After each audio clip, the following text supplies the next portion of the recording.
fine.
Live from Brooklyn, it's Ask an Engineer. Hi, everybody, and welcome to Ask an Engineer, broadcasting live from Brooklyn. We've changed our location, so our lighting's a little bit different. Yeah. Audio should be all good, though. We'll see.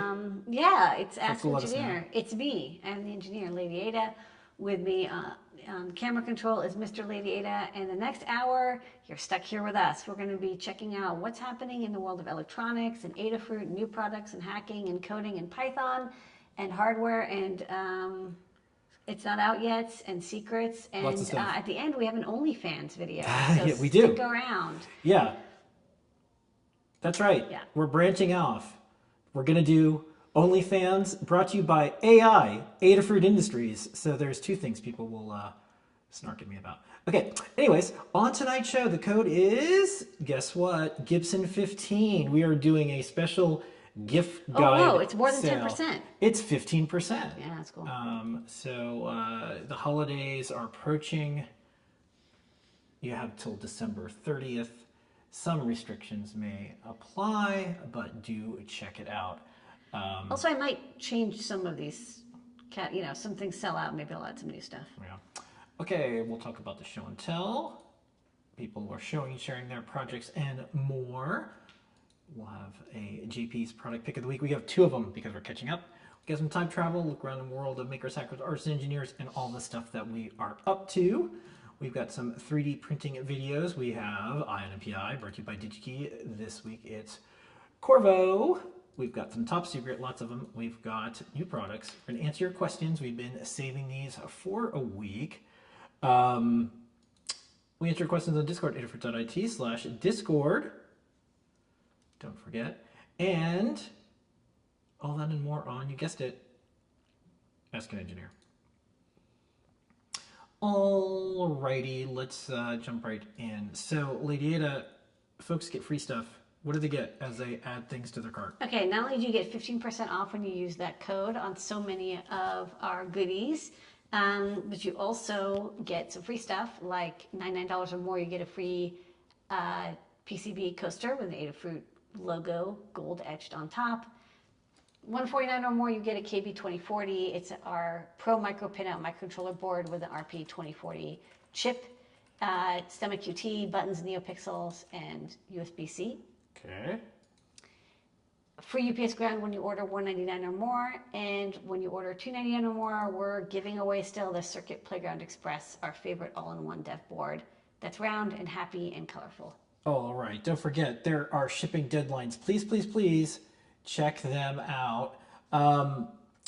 Just quick overview. If you want your stuff to show up, you really need to place your orders like today if you're doing USPS. For ground, you have to the 13th. 3-day, you have till the 17th. 2-day, 18th. Next day air, 19th. And if you did, international stuff, probably not going to make it, but DHL Worldwide Express, you have till December 13th, but just keep in mind, things may be a little weird. Okay, so we do live shows. One of them is show and tell. We just did it. We just did it. So on the show and tell, Brent showed off the local logger offline whippersnapper mode. Yeah. And then we had JP showed DMX and NeoPixels. Yeah, with hue and saturation. Yep. We had Jepler showing off using NeoPixel on Raspberry Pi 5. The PIO interface. That's right. And then Noe showed off this spinning display using dot stars. Yep. So that's it. Yeah. Come on by the show and tell every single week at 7:30 p.m. Desk of Lady Ada returns this Sunday. Thanks for your including patience. The Great Search. JP's product pick of the week while we were gone kept going, so we're going to play the 2 product picks of the weeks back to back since we were off last week. I2S MEMS microphone breakout. It is the ICS 43434. You can see here I've got I2S lines, power and ground, and the Feather connected here. I'm running it over USB, and that's because we want to see the serial output. This is the serial plotter for Arduino, and you can see as I'm speaking, you can see the waveform changing there. I'm going to try to sing a pretty pure tone, so you should see a nice smooth sine wave. And then I like to try to practice overtone singing, where you kind of change the shape of your mouth and the position of your tongue to enhance a bunch of the harmonics.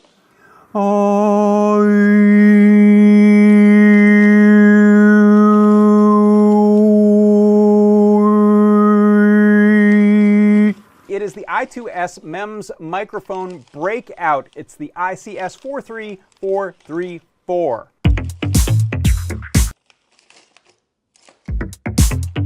It is the Feather ESP32V2 with 8 megs of flash and 2 megs of PS RAM. This is a really cool board, particularly for WLED stuff. So you can use this for Arduino, CircuitPython, Whippersnapper, but a really neat use is for WLED because it's got the Wi-Fi on there, so you can talk to it remotely from things like your phone running the WLED app. There's my Feather, ESP32. Here is an 8x8 NeoPixel in a nice little case. I've got a battery, and I'm going to plug it into a Feather Proto board that allows me to connect up to those beautiful glowing NeoPixels there. You can see this is all just being sent wirelessly. I can go pick different code to send to it. Feather ESP32V2. Tune in tomorrow at JP's workshop. It's all the things you've seen and more. So you'll be doing some deep dives in DMX NeoPixels. Speaking of deep dives, probably going to be with Tim on Friday because Scott is on his way to New York. You might see Scott in a video with Lady Ada and I soon. We'll see how that goes. These times.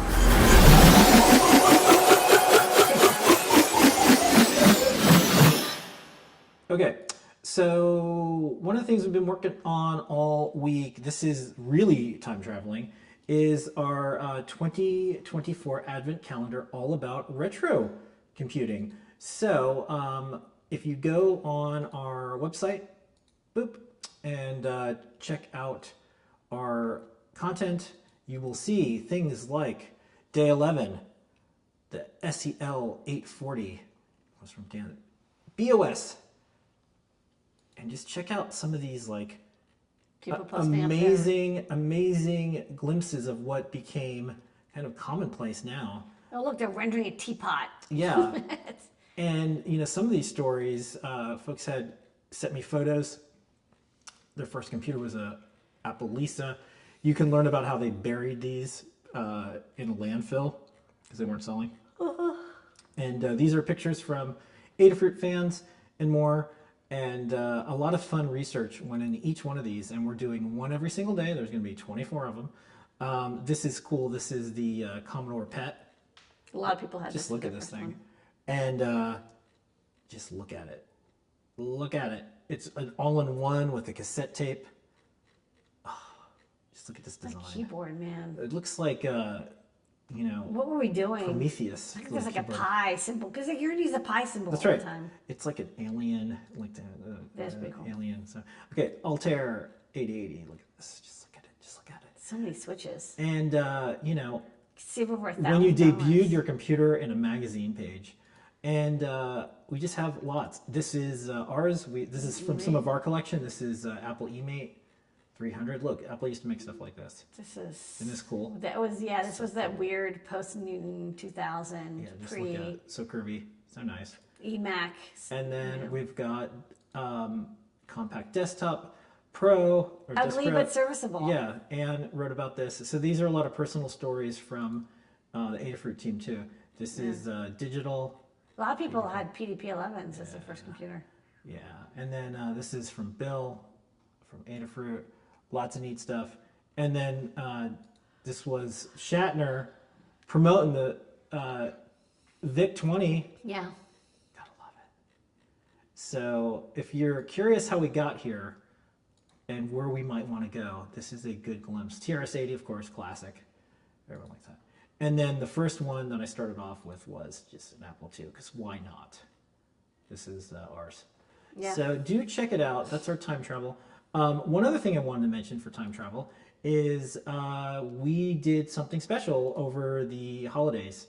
So we did something called Maker Deals. So on Cyber Monday, when everyone's promoting their own sales, we said, well, let's contact all the maker companies and let's celebrate all the companies that do like open source or electronics. So we posted SparkFun and Arduino and Pololu and Pimeroni. And so what we wanted to do is encourage people in each of these companies to like uplift each other every year and post about each other's sales. Some do, some don't. It doesn't matter. We're going to do it every year. And then on Giving Tuesday, we decided let's find some like tech related one because there's a lot of different charities and things for the Adafruit team. They do paid time off for charity and they get paid to do charity work for any nonprofit.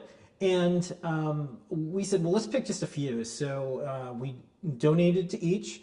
The first post that you'll see, this is like reverse order, was the Open Hardware Summit. So we're a sponsor of the Open Hardware Summit that's going to be in Ireland and, wait, is it Ireland? Scotland. Scotland. It's going to be in Scotland in 2025. And then we donated to KiCad. But we did say, by the way, please do not harass us about KiCad. We're moving our stuff to it, but it's not instant. We have hundreds of designs. So don't like post a comment every single time and say, when you're going to do KiCad. Because sometimes people see Lady Ada. But if a person don't even ask, they say KiCad, KiCad. question mark. It's like, okay, you Yeah. can't even put like a verb. Yeah, and then this I'm is... not answering anybody who doesn't use verbs. This is my favorite one. So we use this series of updates and more with Debian and Ubuntu, and it's PHP packaging. The sort of site runs on PHP. And we sponsored this person on GitHub, and they were super happy about it. So it's not too late. You could still do it. We try to find people that are doing open source and are looking for sponsorship, and so this was one of them. And so that's what we did on Giving Tuesday. So we're trying to make this as contagious as possible. And then you could see our previous years as well, where we did Giving Tuesday. So anyways, I want to talk about that because I think that's cool. important. Okay, let's do some Python on hardware.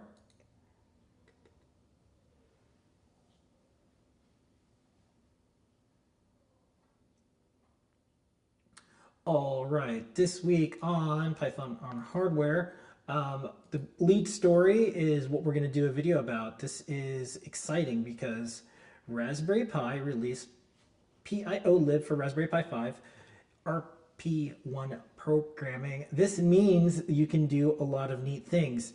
Specifically, you'll be able to do something like NeoPixels. So we have that ready to go. Here is Jeff explaining what this is. Hello, Chepler here, and I'm excited to be ending the week on a high note.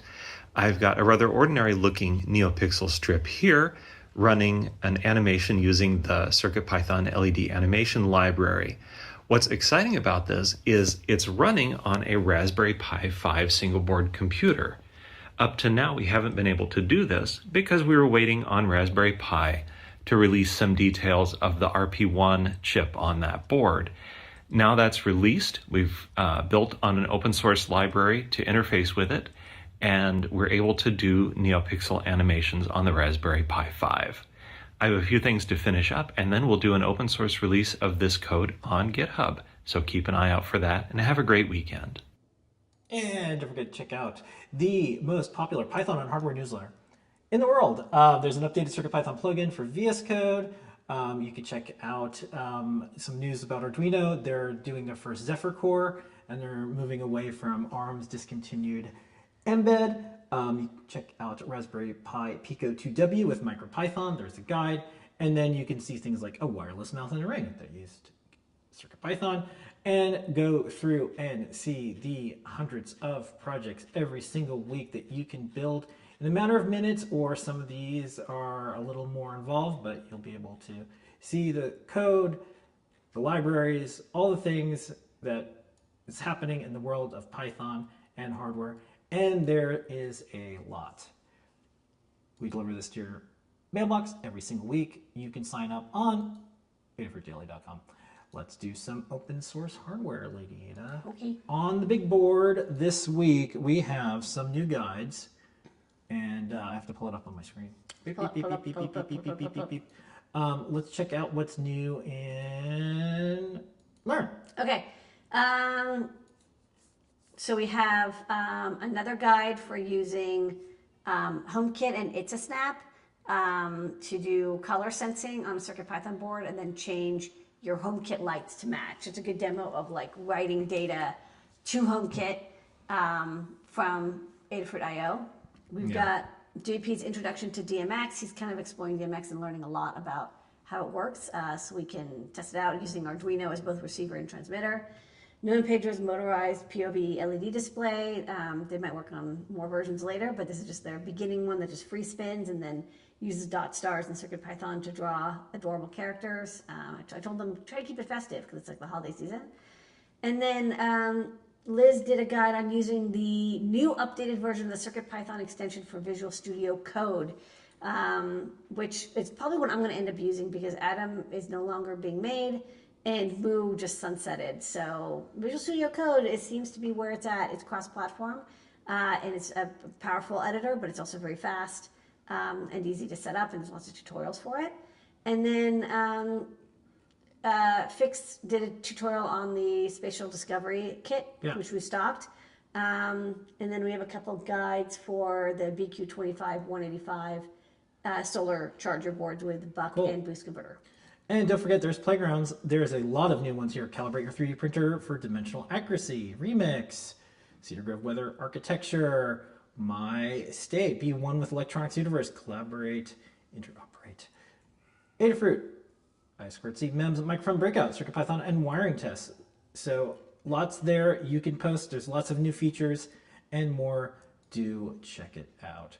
Okay. Post your own projects on the playground. It's free. Yeah. It will never put ads on it. No. So let's do some 3D.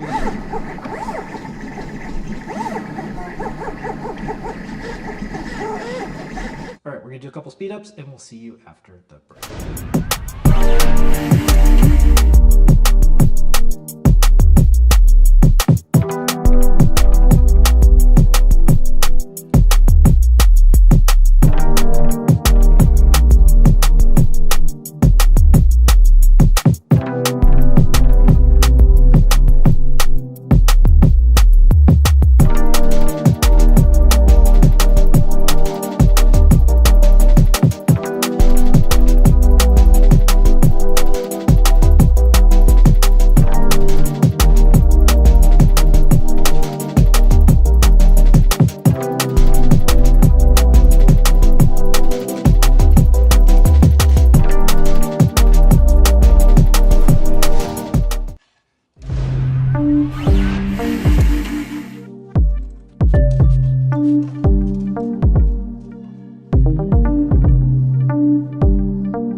before we get started on INPI, don't forget 15% off code Gibson15 through December 30th. This is for the gift guide that's on Adafruit.com right now. Anything there that's in stock, 15% off. That is more than 10%. So it's a good deal.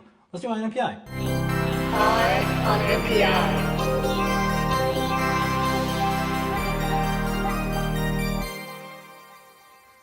INPI brought to you by DigiKey. This week it is Corvo. Lady Ada, what is Ion MPI this week? New product introduction. Okay, this week from Corvo, we're looking at the DWM 3000 series, which is the new module released by Corvo. They're kind of the pros at doing ultra wideband technology for precision location. And I've used the DWM 1000 series, so I thought it was kind of cool to see that there's a 3000, which I'm assuming is 3 times better. So this comes as a all-in-one, ready-to-go module, which is really nice because you can integrate it instantaneously, and it has, it's like you can easily get FCC certification for it. It's got like the correct spectrum and correct antenna and correct wiring, and inside of it is the DW3110 IC, which you can use independently if you want to like have your own very low cost custom solution. But for most people getting started, this module is even like hand solderable, and it's pin compatible with the old DWM 1000. So what is ultra wideband? It's not as popular as Wi-Fi or Bluetooth or Zigbee, but it's a wireless protocol that uses, like you expect, an ultra wide band of signal. And what it's good for is you can do data transmission back and forth with it, although most people use just Bluetooth or Wi-Fi or Zigbee for that. What it's really good for is indoor navigation, because that ultra wideband lets it detect pulses from a transmitter or receiver and do triangulation, determine where it is. And because it's got this wide band of spectrum it's using, it's immune to reflections and jitter in the signal, or indirect path bounces that can occur with 2.4 gigahertz. So for most people doing location identification, or trying to find something within a space or within a building, a couple of technologies that people use now is Bluetooth, where you would use Bluetooth beacons. And you could use the beacons to kind of transmit the signal strength of a little, like beep transmitter that's every 10 feet or so. And when your phone or your device reads those beacon transmissions, it uses the triangulation signal of the RSSI, the strength of the signal, to determine where you are. Ditto with Wi-Fi. Wi-Fi is just a little bit stronger. Usually you have just like a stronger transmitter.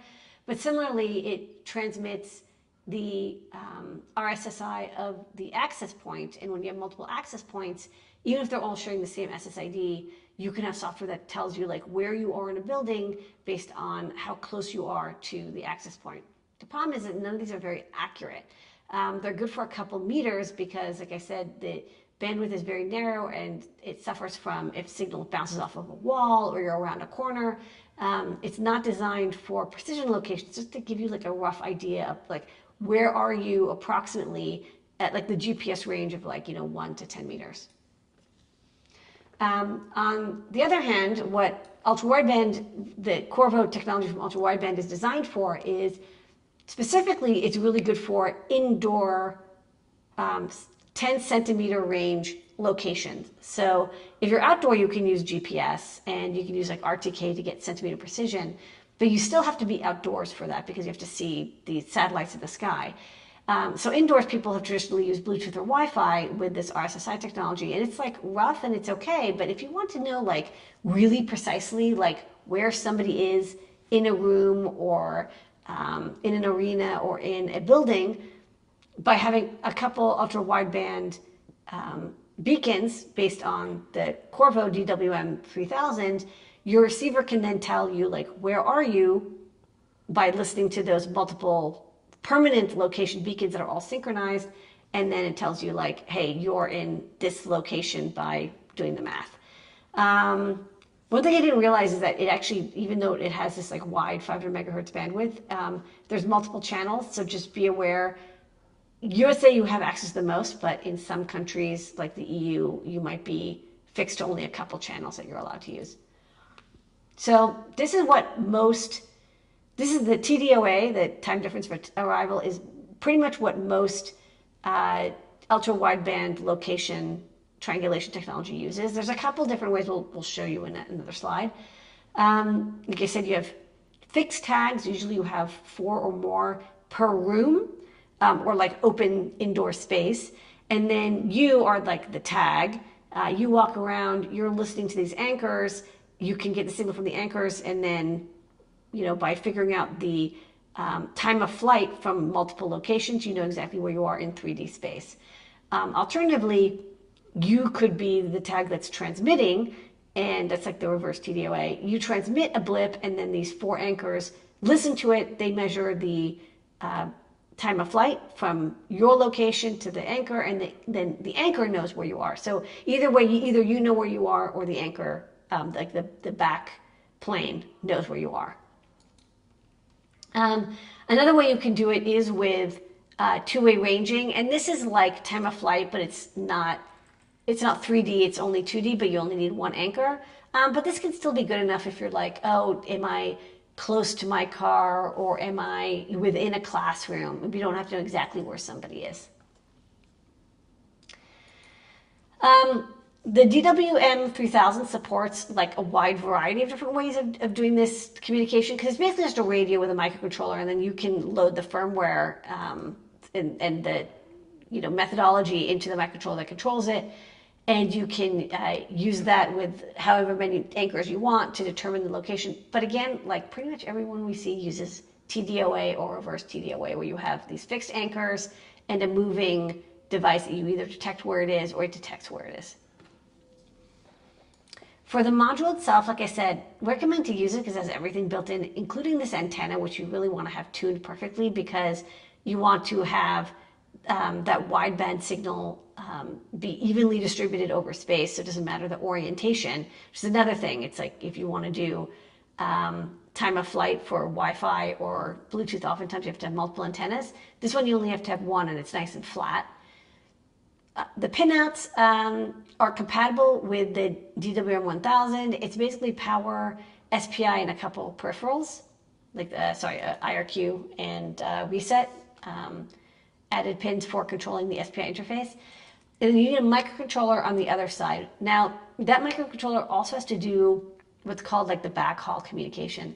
So what that means is that you can get the distance measurements from the timing from the DWM 3000, because it's basically a radio, but then you need something on the back to communicate and run the software that does the triangulation. So usually the host spec controller is something like an NRF52, Bluetooth, or an ESP32, Bluetooth, classic, or Wi-Fi, and then it can communicate with a server or something to tell it like, hey, this tag is in this location, it moved out of the room, it moved in and out of the room, I'm detecting 50 people in this room and here's the exact locations.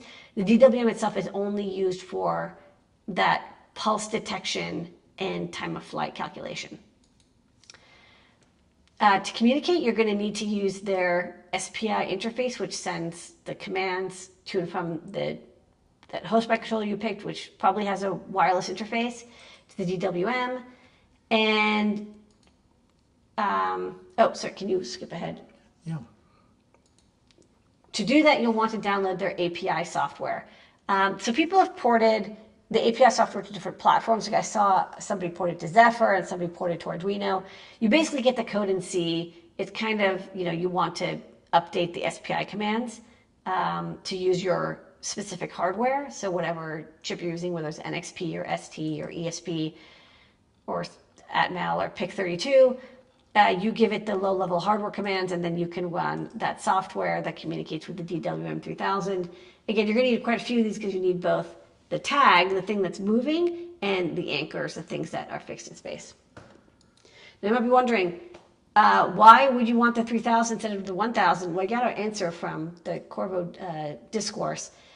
So the 3000, higher SPI speeds, less expensive, has more channels, so you can use it in Telek Japan, more encryption, better power support, and it's more compact if you want to do that final integration. So if you have something that's using the DWM 1000, you can pretty easily update it to the 3000. Although the pinout is the same and the module is the same, the firmware might be a little bit different. So you'll have to download that API code available from Qorvo's site and report it to your platform. It's not register identical in this from that link. And then another thing, of course, as you're doing your layout, don't forget, you need to make sure that antenna has plenty of space, give it room to breathe. So mount it either at the edge of your PCB overlapping, or if you have to, you can put it flat on the PCB so it's like fully enclosed by the PCB, but you can't have any copper around the antenna. The antenna is like super tuned and designed specifically to give you that wide band and then full circular signal support. And you don't want anything to mess with it. Most people I've seen have problems with the DWM series is because there's metal in the way. So make sure it's like super metal free. In stock. In stock at DigiKey. So they have a couple hundred in stock. I think, when people ask me how do I do indoor location, 3D location, I say like, this is the only solution I know of. Right. This is it. And there's a little video. We're going to watch it. Want to do it? Yeah, play it. It's not sci-fi. It's ultra wideband. Let's put our science caps on, shall we? Most connected devices rely on what and when to anticipate your needs. Now they can get stuff done based on where they are, right down to the centimeter. We call this true awareness, combining actions, time, and now location. It's like having a third eye that can see in every direction. Your devices have just reached enlightenment. Ultra-wideband has already enabled a ton of amazing uses that were once only possible in movies. Odds are you've seen one in real life, like indoor turn-by-turn navigation, granular stats from your favorite sports players. Virtual barriers keep driverless vehicles safe from hazardous places. Secure keyless entry that keeps pesky hackers at bay. Hey, hands off the paint job, you clown! Real-time work stats through digital twins. And a choreographed army of drones that flies in formation. Yeah! Sure, other technologies have changed the world. Ever heard of Wi-Fi or Bluetooth? UWB is just like that. Only 100 times more accurate. Ultra-wideband can accurately measure the distance between RF transceivers. By calculating the time that radio signals zip from point to point, devices can determine exact location on NPI.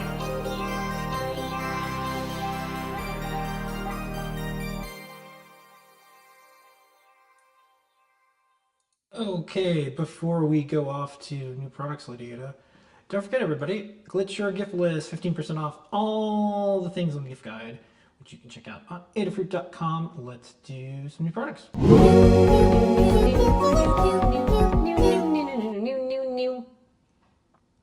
New. Okay, updated, the HT20, this is a temperature and humidity sensor, one of my favorites, low cost, easy to use, I2C, now comes with a PTFE filter on it, so it'll survive more interactions with dirt and grime and moisture without it affecting the internal capacitive sensor.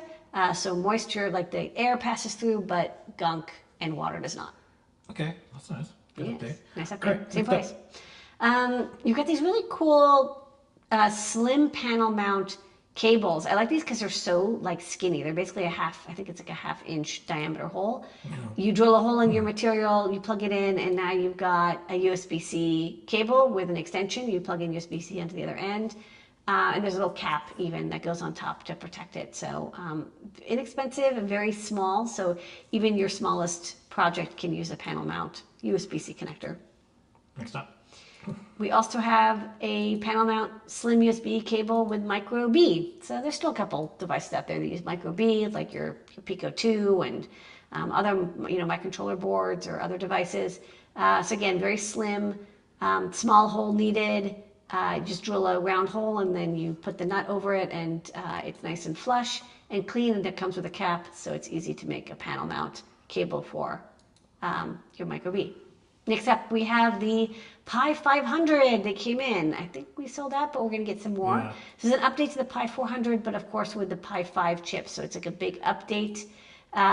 Much faster processor, excellent USB support, Ethernet, everything's really fast with that new RP1 coprocessor chip. So it's like a big boost, and came at the same price as the Pi 400, so the Pi 400 has dropped its price. It still doesn't have a microphone, but it does have two 4K HDMI outputs. Nice. And some USB 3s. All right. Next up, more Pi stuff. More Pi stuff. We also have the new Pi monitor. It's a great pairing for that Pi 500. It's a 15.6-inch color IPS TFT monitor with a little kickstand in the back. You power it from a USB-C, so it's easy to power from the Pi or your Pi 500 or from a USB adapter. And it has HDMI has video and audio in it, so there's little speakers built into the front, or you can use headphones. So like solution for how to get audio out of your Pi 500. But here's the thing, you can use it with other stuff too. It does not have to be used just by Pi. It's manufactured by Pi to their standards, but it's like a generic monitor, and it's nice and flat. You can take it with you. It's like if you want to have a portable monitor. Yeah, it's a good idea. It's a good idea. Next up, we also got some of those official Raspberry Pi SSDs now in 0.5 terabyte NVMe. These are designed specifically for use with the Raspberry Pi. Pi 5, we're using an M2 or NVMe add-on or hat. You don't have to use these, like pretty much any NVMe will work, but these are the official supported ones. They're nice and fast, and they're low cost. So if you want kind of a guaranteed known to work at a reasonable price, you can pick up one of these. Next up, we've got a cute 3D printed case for a popular board. The product is called the Universal USB DC Solar Charger, also known as product number 4775 or 4755, either one. I thought it would be nice to have some 3D printed case for charger boards, especially since often these are integrated to another enclosure. Plug in your LiPo battery, plug in a solar cell, and it will magically work. It'll charge up over solar. You can also plug in USB. It'll charge over USB. And then you just get the output voltage on the other JST pin. And that comes with a little snap fit case that's 3D printed and low cost. So you can protect your board for projects that need to not get dirty, especially if you're doing solar stuff and you're outside. All right, these are cool. Next up, we've got some festive, holiday-themed, if unicorns and skulls are your holidays, LED filaments. They're kind of used in novelty bulbs, but it's nice to just have the individual LED filaments. So they're basically very, very, very thin PCBs, and they have chip on board, so like very tiny LED diodes that are pick and place on, and then it's covered with this like yellow diffuser epoxy stuff. They come in 3 different designs. We're working on getting some more. Unicorn, who doesn't love unicorns? Skulls, who doesn't love skulls? Yeah, and you see the sizes. Unicorn, snow. snowflake. Yeah, and the snowflake. And then we have that one image that shows you like about the size. The skull is like kind of big. One nice thing about them is, I can show a quick demo. Is this is very bright. It is bright on both sides, but the back is a little dimmer because the LEDs, it's on like this very, very thin PCB. The LEDs do shine through the back because they're just like bonded on, but it is brighter on one side. It's like maybe like 30% dimmer, but they're really easy to use. They're just LEDs. So in this case, I just have like a resistor on this breadboard, and I'm powering it from 3 volts or 5 It looks volts. like you can have them blink on and off and stuff like that. You just treat it like an LED. Yeah. So you can PWM them, you can, control them with constant current drivers, whatever. I think just add a resistor to limit it to, 50 or 100 milliamps is your best bet. That's cool. It's not going to really, but it's like, it's like cute and fun. They look great. Yeah, they're just like It's Can adorable. you do the skull? Could you plug in the skull? Yeah, I can just Plug in the skull. I can just go. Plug in the skull. I won't go. Skull. Skull. Skull. Skull. Skull. Skeleton. Okay, that's nice. Yeah. You can do a lot of neat things with this. Yeah. Okay, cool. A lot of neat skulls. Yeah. They do draw a significant amount of current though, because each one of these little dots, which you can barely see, Yeah. is an LED. Yeah, they look good. And so, yeah, I mean, like from a few inches away, they kind of diffuse into each other. But you do need, like the skulls particularly, I think you need like 200 milliamps. This one maybe 50. It's like a And this tiny one maybe neon 100. sign. It's cool. Yeah. Okay. You can put this on your like baseball cap and just All be like, I'm skulling. right. Next, start of the show tonight. Besides you, Lady Ada, our team, our customers, the entire community of people who share all the things to bring people together is. Ta-da! It's a spinning motor connected to a motor driver chip. So we've had motor drivers before that were just like plain H bridges, but some people asked us to carry stepper motor driver chips. So these are specifically designed for bipolar steppers. They make it really easy because they do the micro-stepping support for you, and some of them even have like, debug signaling or UART control. This one is the first one. It's kind of the most popular and simplest. It's called the Allegro A4988. It can drive up to 2 amps of current into 8 volt to 35 volt bipolar DC motor. And you can get like little breakout boards from Pololu. They make these little tiny breakout boards that are used in a lot of 3D printers and CNC machines that they just plug in, and you could replace them when they get damaged or they blow. But I thought, and I don't want to make that exact thing because like that exists. So I thought like you can get A4988 breakouts for super cheap anywhere. I wanted to make a really good breakout that's easy for people to use. That has like labeled pins and terminal blocks and a really easy to use potentiometer and LEDs to help you know what's going on, mounting holes. So it's like bigger than those little breakouts, but I think it's better because it's got, it makes it easier for you to get started on the off chance that you're trying to build something new, not just using an existing like 3D printer. Yeah, PC. you might not blow something up because you have more understanding and control. Yeah, and you can put like a heatsink on. It doesn't come with a heatsink, but I'm just showing here's how you would do a heatsink if you wanted to. It's 2-ounce copper, so it's designed for a good amount of current draw. And then we put electrolytic capacitor on there, just kind of help smooth out the motor power. One thing that I thought was neat, which you can't see in the demo quite well, but I can see on the overhead, is I added debug state LEDs, which I thought was useful. So the direction is either red or green. So as it spins forward or back, the LED tells you that it's getting signal, and then you can kind of barely see it. But this has a yellow LED that also pulses whenever you do a step. So this stepper driver can do 1, 4, 8, or 16 microsteps per step using the MS pins. By default, it's 16 microsteps, so you can see it's going kind of slow. But if I want, on the fly, you can change the microsteps either by connecting the MS pins to GPIO, or in this case, I just connected up, and now you're seeing it's flying. It's going really fast because it's now doing 1 step per step, or 1/4 microstep instead of 1/16. So if you want it to go fast, you use the less precise but bigger steps, and then if you want precision, you go down to the 1/16 microsteps, and you can do like very precision motion. So this is what people use for their CNCs and 3D printers when you want to move quickly somewhere. You do big steps, and then when you actually want to do the little cuts or the extrusion, you use the small steps. So it's ready to go, and I like the terminal blocks. You just plug in your wires, and then you have your motor power, and then your DC control here. So you can have a bunch of them. Very easy to use. And then you want more current, just twist this pot with any flathead screwdriver. And that is new products.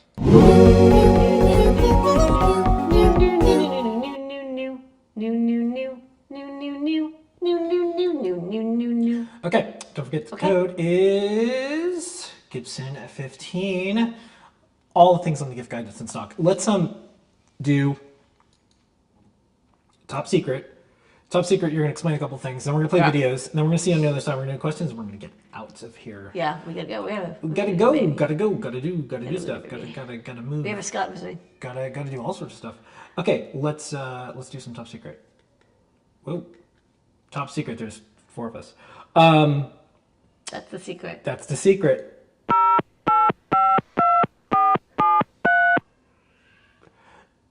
Okay, so this started like this, and then it got to this, and then it got to this, and then there was a video. But what were you working on here? I'm working on a WLED. You know, it's funny. Before we went on, we had to take a trip. I thought I ordered the PCBs, and then I realized when we got back they never checked out. Oh, but then you get to do the revisions. I know. Well, I did now. So it'll come. It's a week late. So I should have had it this week, but I'll have it next week. This is my WLED driver board. It's a compact, all-in-one board for an ESP32 to drive WLED NeoPixels. We do have a video, but I wanted to show the evolution of this. And thank you everyone for the feedback. feedback. I started with the early one, and then I was asked for ideas, and people sent me some good ideas, and I integrated them. Okay, so let's watch the video. All right, Lady Ada, what is this? Okay, so one of the things that our resident unicorn, fairy, mermaid, Erin has been doing is a lot of projects with WLED. She really loves it. It's really easy to set up and use, and it has animations. And so she did this holiday garland project, and she's done a lot of projects with WLED. But one thing that she said is it's really annoying to use our feathers and wire them up because there's all this power splitting and sometimes you need level shifting. She said, can you make a WLED board that's really good? And so I'm like, okay, let's try. So this is my attempt to make a WLED board. That's not necessarily wearable, but you could have it be portable. So it's not it's a gigantic thing. And one of the things I thought would be cool is if you could use USB Type-C, so you could use laptop batteries or things to charge iPads and stuff, because it'll give you 5, 12, or 20 volts. It'll give you a lot of current. So you could use USB PD. So this is a USB power delivery client chip that'll let you select which voltage you want. So you could use it with 12 volt or 24 volt pixels. 20 volts is a little bit lower than 24, but I found that 24 volt pixels are fine at 20. You could also use USB DC, 2.1 millimeter, if you want an outlet or a AA battery pack. And reset and an input button, and then ESP32 with a USB serial converter. So WLED supports the C3 and C6 and stuff, but I found that the ESP32 Classic is the best supported. STEMMA QT for I2C if you want to add OLEDs or sensors, and analog or digital input. I'm thinking about adding this I2S microphone right on board so you can do audio reactivity. And I thought would be really fun is have terminal blocks, and this is a 9-pin terminal block because we have 3 signals, so you can have really big animation streams. And each one has its own power and ground. So it's really easy to wire this up for 3 different strands. You can wire them directly. You don't even have to share a terminal block. And then I have to do the diode OR for the power. That's kind of annoying because this should be able to handle up to 5 amps at 24 volts. It's kind of a lot. And I think that's it. Maybe I have to also do some power supply stuff. So I'm looking at some chips.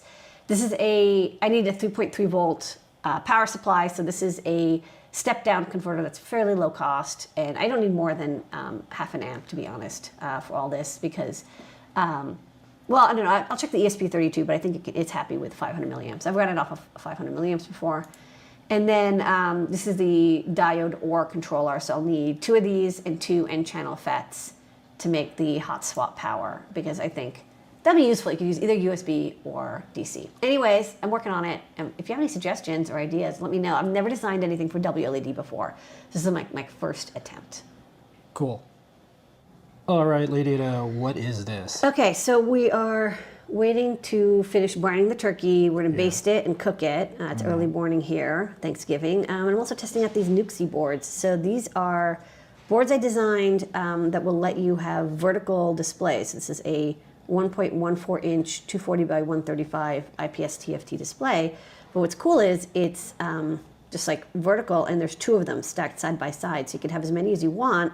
Each one will have their own chipset line. In this case, I just wired them together to quickly test them. But but then you could have like 6 in a row and have like a cute like flip dot or flip display. Yeah, I know Kind what you're of. talking about. Yeah, you know what I'm talking about. Those are the things that used to have at train stations. Yeah. Or Nixies or whatever. I just thought this was kind of cute, and there's like little mounting tabs, but you can remove these. I don't think I can do it with my hand. I need pliers, but you Yeah. can Snap. They're snap off. So if you want really slim, and then I used dual header here. So these are actually the same connections. There's like 7 connections, but they're like 2x7, but the 7s are just doubled up so that like mechanically you can plug it into a breadboard or perf board, and like they tilt a little bit, but they're if you soldered them down, they would be like nice and straight. So Cool. yeah, this test passed. This looks good. Just to make a little tweak for this cutout, and they're good to go. All right, and as we mentioned earlier, we have a new OnlyFans thing. I think that it's going to take off. We'll see if people are going to want to subscribe, but Lady Ada is going to talk about it. All right, Lady Ada, what is this? Well, I wanted people to know that I'm expanding beyond just doing Adafruit, and I've opened up an OnlyFans account, and I'm going to be selling OnlyFans. Yeah. 5-volt, 1-watt fans. Yeah. These are very sexy. All sorts of sizes. Knowing Pedro asked me to stock some fans because they want to do some projects with like venting air around and air cooling. And I was like, oh yeah, like what I like about these is they have USB connectors, so I can like easily test them just by plugging them in, and nice and breezy. And they also come with these fan covers. I mean, I have to find the one that matches this one, but like maybe this one is the one. Yeah. So this like it covers it, and so it protects your fingers or components or wires or whatever from getting sucked in. So I like that they also have these optional fan protectors. So yeah, trying out these fans. They come from like a very cute, I think this is like 1.25 inches or something, up to like 9 centimeters, 10 centimeters. So a wide range of fans for my fans. All right, so Big get fan. your fans at OnlyFans at AI, Adafruit Industries. That's right, we always knew it was going to be a big year for AI for OnlyFans. Okay. Also check out, we have our Right, holiday okay. gift guide going on right now, 15% Yeah. off. Check it out. Cool. All right, Lady Ada, what is this? Okay, you have this really good camera, which is excellent because I'm showing off something that's really hard to tell. Yeah. There's 2 stacking headers, and the one on the left, this one is a little bit thinner than the one on the right, which you could kind of see. If you measure it with your calipers, it's of course going to be very easy to tell the difference. This one is about 0.4 millimeters thick, and this one is 0.6-ish millimeters thick, and the pins themselves are about 0.6 millimeters, 0.65 millimeters wide. So these are 2 stacking headers, and we sell stacking headers so people can, plug them into shields that then go into an Arduino, into a bonnet. We have the 2x2 and the 1x8s, and basically enough to match up to here. And then we sell them as a kit in the store. And historically, I've always sold ones that were like the ones that I showed originally, this kind of thinner 0.4 millimeter by 0.6 millimeter. But I had some requests for the square pin type. And so I've actually gotten some samples, and they're quite nice, actually. They fit very nice. They're very solid. They're not hard to insert, and they're not hard to remove. They're a little bit thicker, but people say that it'll make better contact with solderless breadboards and loose headers on some Arduino compatibles and feathers and stuff. So I'm going to finish testing these, and then what'll happen is next time I have to book that stacking header kit, I'm going to get the version that has these square pins on them with the gold flashing. It's quite nice. All right, Lady Ada, what's this? This is Lady Ada's floor. So I'm trying to reorganize my office a little bit because I have a little bit more space now. And I have a lot of small things. So for example, like all these components that I've historically put in these little trays that then I use when I'm working at my desk over here. I'll pick up like a tray and I'll pick and place all the components manually. And I had these stacked all over the place. And so I picked up this IKEA Alex shelving system. And what I like about this is it has really thin drawers because I have a lot of kind of thin things. So I'm going to get more of these and maybe sort of make a big array of them for storing little dev boards. And then my prototypes that I'm working on, stuff that's, like in progress, or like, stencils. Like this is like my latest stencils and PCB kit that I will put together on the desk. And then what I've done historically is I've used these like totes, and they're double-sided totes, and they have a little latch, and then they have little cups inside, and you can fit boards inside. So this is like my ESP32 one, and I had them on a shelf. But the problem is that they were kind of like unsightly and a little annoying. So what I want to do is actually long-term just have this all have the cups and trays in it. But for now, I'm just using this to store the bins. And what's nice is that, like, this is my feather one, this is my e-ink one. These actually fit 2 a piece and like exactly into the drawer. Did you know that before you bought it? No, I didn't. I mean, I kind of guessed. Risky. Well, because this is just for temporary. What I really want to do is, like, again, I'm going to like 3D print or cut or laser, whatever, some internal grid. So it'll be more like this, where when I open it, I can see every feather I own and like every feather wing and every cutie pie board. So I don't know. If people have ideas for how to use these storage systems, let me know. I'm just like figuring it out. Maybe we'll do that's a bell for me to stop this. Yeah. Maybe we'll do something like we are doing for our Advent Day calendar. We can do like people's workspaces that they want to share. Ooh, that'd be cool. Maybe around the world. Yeah, just trying to be a little more organized the coming year. Cool. All right, Lady Ada, what is this? I'm testing out some NeoPixels. I've got these like stars and dots and hearts and everything. And this just looks like your standard rainbow swirl on NeoPixels. But what's very interesting is that this is running from a Raspberry Pi 5. And if you're me, you might, like an hour ago, you might be like, hey, you can't do NeoPixel on Raspberry Pi 5 because the bitbang code that was written for the Raspberry Pi, 1, 2, 3, and 4 doesn't run on the new RP1 chip because we don't have access to the PIO library, and the bitbanging isn't fast enough. And then it turns out that actually just like a few days ago, Raspberry Pi released PIO-lib, which is a utility for the Raspberry Pi computers that lets you write code for the RP1 chip on the Raspberry Pi 5 and Pi 500 that lets you do like fast PIO-driven IO. And then when I saw this, I was like, oh my goodness, Jepler, could you like go and basically make it so we can do NeoPixels on the Raspberry Pi 5? And he's like, yeah, I think I know what to do. So he took their example code and made a binding for Python that provides NeoPixel write. And this is like the function that we use in Blinka and CircuitPython to like, you have a buffer of bytes and you like just want to NeoPixel it out. And after he wrote this, and by compiling, and pip installing it, you can now use, well, right now it says NeoPixel write Pi 5 because we're kind of like hand testing it. But eventually this will be built into Blinka where you'll just be able to do NeoPixel writing. And the PIO part, the NeoPixel part will be done by PIO behind the scenes. You won't have a lot of dependencies. It'll be like built into the Blinka library. So basically what I'm saying is very soon we're going to have native support for NeoPixel writing on any pin on the Raspberry Pi 5 with Python and Blinka. That's a big deal. Very exciting.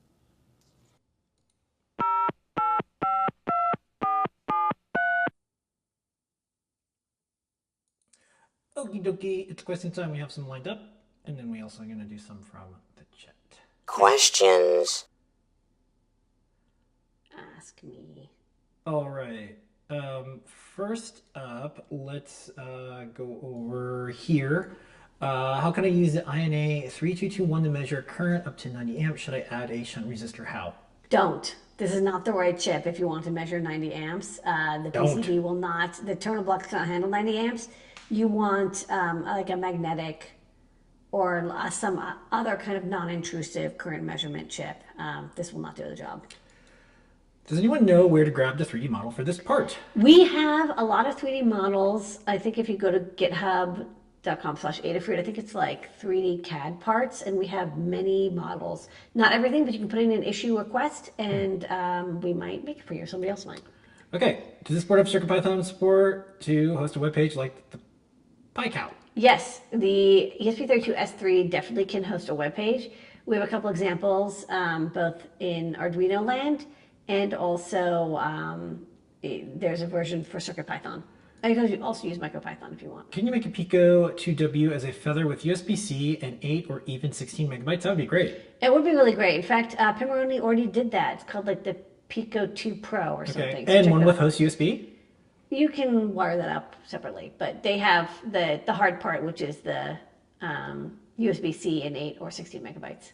Okay, is there an opportunity to break out any of the unused I/O to allow for more project flexibility? That's for We the did. WLED board. In the end, yeah, we added like 4 GPIO outputs. And then for folks who don't know, what is WLED?